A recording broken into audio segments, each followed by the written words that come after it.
Hi, and welcome to Ripped at 60. This is our first installment of our weekly exercise videos. This is going to be a plank sequence. What you're going to see and what you're going to hear here are the proper technique. You're going to see different levels of the plank progression.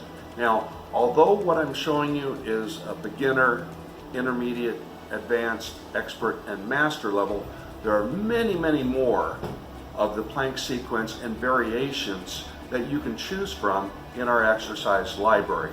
With over 250 different exercises, there's a lot you'll be able to look at, a lot you'll be able to view, and a lot you'll be able to choose from. So getting back to the plank is a very basic movement. It's important because it strengthens the entire anterior chain. So these are all the muscles on the front side of the body that work together to help support and stabilize our bodies.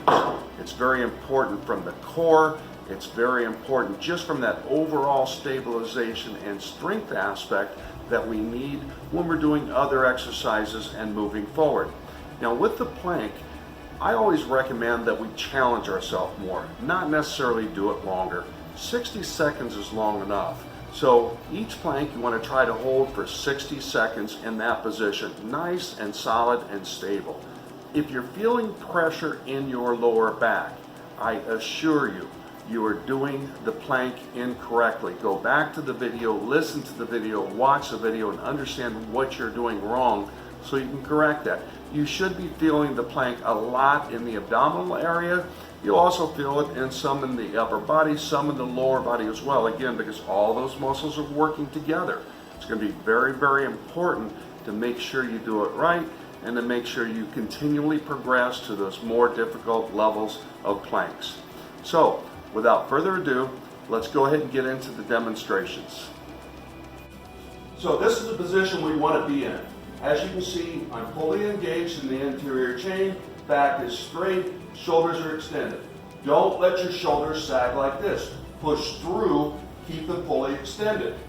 Don't let your hips sag. That's going to put pressure on your lower back. Tuck your chin, lift your hips up, and now the anterior chain and abdominals are engaged again.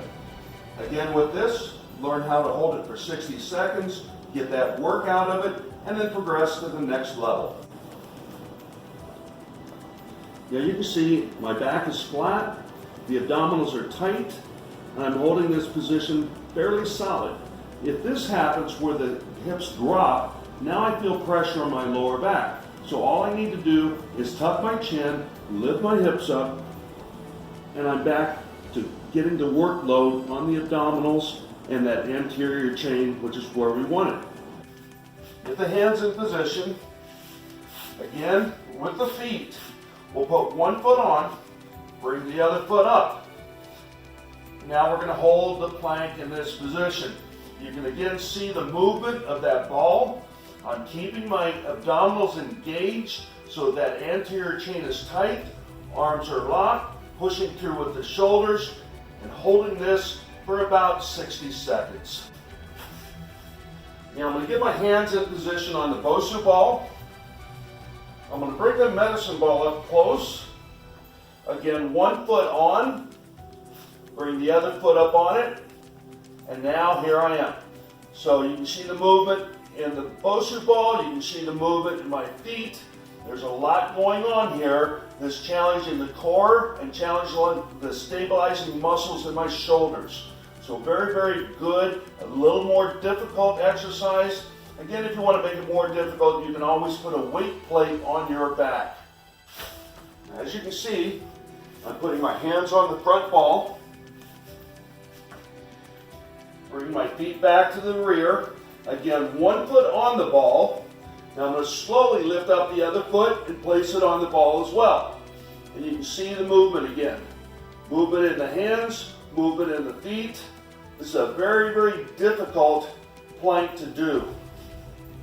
You can as well add weight to this on your back when you get more comfortable and stronger. I do that on a regular basis, but it's a really good one for the shoulder stabilization. Keep the abdominals engaged and keep that anterior chain tight. As you can see, there's a lot of ways to do the plank. There are a lot of variations. I've got many, many more variations that you can choose from in our exercise library. So challenge yourself. Look for that other thing. Get to the gym, do it at home, whatever, but let's get you off the couch and let's get you working out and let's get you in shape.